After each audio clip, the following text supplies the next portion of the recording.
From G.K. Chesterfield, Favorite Father Brown Stories. The Blue Cross, Part 2. It was fortunate that even in such fevered moments his eye was cool and quick.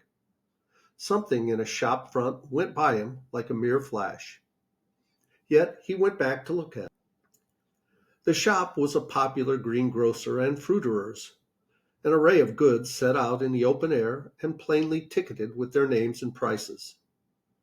In the two most prominent compartments were two heaps of oranges and of nuts, respectively.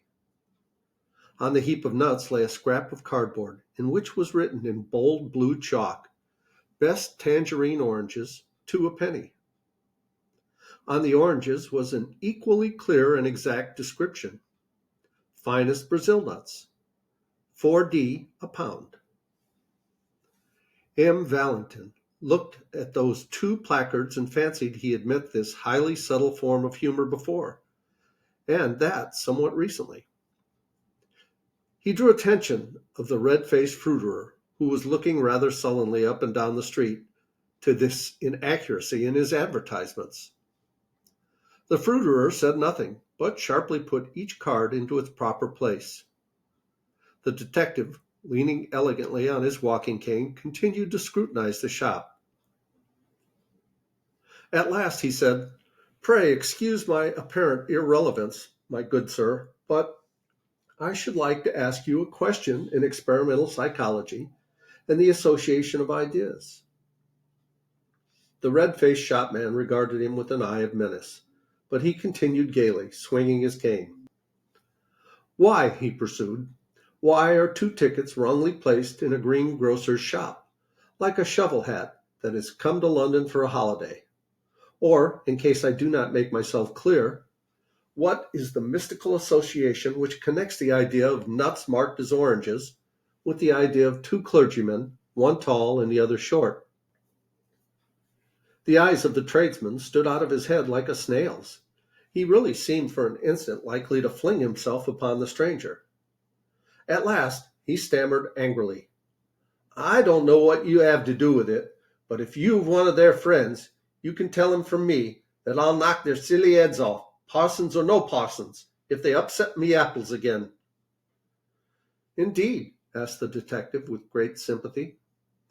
"Did they upset your apples?" "One of 'em did," said the heated shopman. "Rolled 'em all over the street. I'd have caught the fool, but having to pick 'em up." "Which way did these parsons go?" asked Valentin. "Up that second road on the left-hand side, and then across the square," said the other promptly. "Thanks," said Valentin, and vanished like a fairy. On the other side of the second square he found a policeman and said, "This is urgent, constable. Have you seen two clergymen in shovel hats?" The policeman began to chuckle heavily. "I have, sir, and if you asked me, one of 'em was drunk. He stood in the middle of the road, that bewildered that—" "Which way did they go?" snapped Valentin. "They took one of them yellow buses over there," answered the man. "Them that go to Hampstead." Valentin produced his official card and said very rapidly, "Call up 2 of your men to come with me in pursuit," and crossed the road with such contagious energy that the ponderous policeman was moved to almost agile obedience. In a minute and a half the French detective was joined on the opposite pavement by an inspector and a man in plain clothes. "Well, sir," began the former with smiling importance, "and what may—" Valentin pointed suddenly with his cane. "I'll tell you on the top of that omnibus," he said, and was darting and dodging across the tangle of the traffic. When all three sank panting on the top seats of the yellow vehicle, the inspector said, "We could go 4 times as quick in a taxi." "Quite true," replied their leader placidly, "if we only had an idea of where we were going." "Well, where are we going?" asked the other, staring. Valentin smoked frowningly for a few seconds, then removed his cigarette. He said, "If you know what a man's doing, get in front of him. But if you want to guess what he's doing, keep behind him. Stray when he strays, Stop when he stops. Travel as slowly as he. Then you may see what he saw and may act as he acted. All we can do is keep our eyes skinned for a queer thing." "What sort of queer thing do you mean?" asked the inspector. "Any sort of queer thing," answered Valentin, and relapsed into obstinate silence. The yellow omnibus crawled up the northern roads for what seemed like hours on end. The great detective would not explain further, and perhaps his assistants felt a silence and growing doubt of his errand. Perhaps also they felt a silent and growing desire for lunch, for the hours crept long past the normal luncheon hour, and the long roads of the North London suburbs seemed to shoot out into length after length, like an infernal telescope. It was one of those journeys on which a man perpetually feels that now at last he must have come to the end of the universe, and then finds he has only come to the beginning of Tufnell Park. London died away in draggled taverns and dreary scrubs, and then was unaccountably born again in blazing high streets and blatant hotels. It was like passing through 13 separate vulgar cities, all just touching each other.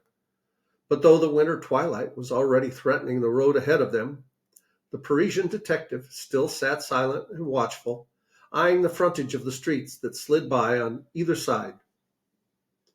By the time they had left Camden Town behind, the policemen were nearly asleep. At least they gave something like a jump as Valentin leapt erect, struck a hand on each man's shoulder, and shouted to the driver to stop. They tumbled down the steps into the road without realizing why they had been dislodged. When they looked around for enlightenment, they found Valentin triumphantly pointing his finger toward a window on the left side of the road. It was a large window forming part of the long facade of a gilt and palatial public house. It was the part reserved for respectable dining and labeled restaurant. This window, like all the rest along the frontage of the hotel, was of frosted and figured glass. But in the middle of it was a big black smash, like a star in the ice. "Our clue at last," cried Valentin, waving his stick. "The place with the broken window." "What window? What cue?" asked his principal assistant. "Why, what proof is there that this has anything to do with them?" Valentin almost broke his bamboo stick with rage. "Proof!" he cried. "Good God! The man is looking for proof. Why, of course the chances are 20 to 1 that it has nothing to do with them. But what else can we do? Don't you see, we must either follow one wild possibility or else go home to bed." He banged his way into the restaurant, followed by his companions, and they were soon seated at a late luncheon at a little table and looking at the star of smashed glass from the inside. Not that it was very informative to them even then. "Got your window broken, I see," said Valentin to the waiter as he paid his bill. "Yes, sir," answered the attendant, bending busily over the change, to which Valentin silently added an enormous tip. The waiter straightened himself with a mild but unmistakable animation. "Ah, yes, sir," he said. "Very odd thing, that, sir." "Indeed. Tell us about it," said the detective, with careless curiosity. "Well, 2 gents in black came in," said the waiter. "2 of those foreign parsons that are running about. They had a cheap and quiet little lunch, and one of them paid for it and went out. The other was just going out to join him when I looked at my change again and found he'd paid more than 3 times too much. 'Here,' I says to the chap who was nearly out of the door, 'you've paid too much.' 'Oh,' he says, very cool, 'have we?' 'Yes,' I says, and picks up the bill to show him. Well, that was a knockout." "What do you mean?" asked his interlocutor. "Well, I'd have sworn on 7 Bibles that I'd put 4S on the bill, but now I saw I'd put 14S, as plain as paint." "Well," cried Valentin, moving slowly, but with burning eyes, "and then?" "The parson at the door, he says, all serene, 'Sorry to confuse your accounts, but it'll pay for the window.' 'What window?' I says. 'The one I'm going to break,' he says, and smashed the blessed pane with his umbrella." All the inquirers made an exclamation, and the inspector said under his breath, Are we after escaped lunatics? The waiter went on with some relish for the ridiculous story. I was so knocked silly for a second, I couldn't do anything. The man marched out of the place and joined his friend just round the corner. Then they went so quick up Bullock Street that I couldn't catch them, though I ran around the bars to do it. Bullock Street, said the detective, and shot up that thoroughfare as quickly as the strange couple he pursued. Their journey now took them through bare brick ways like tunnels, streets with few lights, and even with few windows. Streets that seemed built out of the blank backs of everything and everywhere. Dusk was deepening, and it was not easy even for London's policemen to guess in what exact direction they were treading. The inspector, however, was pretty certain that they would eventually strike some part of Hampstead Heath. Abruptly, one bulging and gaslit window broke the blue twilight like a bull's-eye lantern, and Valentin stopped an instant before a little garish sweetstuff shop. After an instant's hesitation, he went in. He stood amid the gaudy colors of the confectionery with entire gravity and bought 13 chocolate cigars with a certain care. He was clearly preparing an opening, but he did not need one. An angular, elderly young woman in the shop had regarded his elegant appearance with a merely automatic inquiry, but when she saw the door behind him blocked with the blue uniform of the inspector, her eyes seemed to wake up. "Oh," she said, "if you've come about that parcel, I've sent it off already." "Parcel," repeated Valentin, and it was his turn to look inquiringly. "I mean the parcel the gentleman left, the clergyman, gentleman."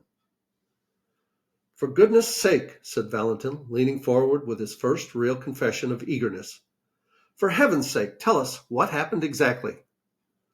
"Well," said the woman, a little doubtfully, "the clergyman came in about half an hour ago and bought some peppermints and talked a bit, and then went off toward the heath. But a second after, one of them runs back into the shop and says, 'Have I left a parcel?' Well, I looked everywhere and couldn't see one, so he says, 'Never mind, but if it should turn up, please post it to this address.' And he left me the address and a shilling for my trouble. And sure enough, though I thought I'd looked everywhere, I found he'd left a brown paper parcel. So I posted it to the place he said. I can't remember the address now. It was somewhere in Westminster. But as the thing seemed so important, I thought perhaps the police had come about it." "So they have," said Valentin shortly. "Is Hampstead Heath near here?" "Straight on for 15 minutes," said the woman, "and you'll come right out on the open." Valentin sprang out of the shop and began to run. The other detectives followed him at a reluctant trot.